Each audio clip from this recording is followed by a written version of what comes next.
Hi Leute, ich habe hier Yamaha Aerox von 2008.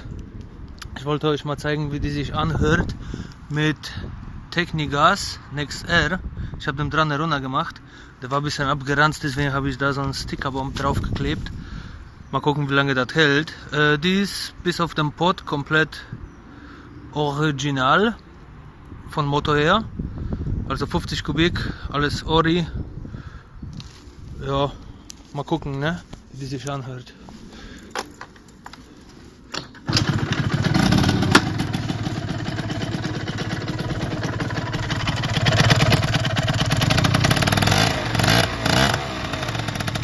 Motor ist natürlich warm gelaufen schon.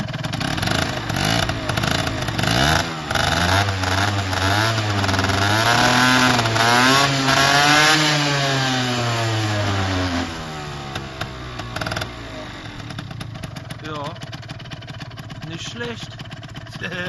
Laut wie Sau, ey.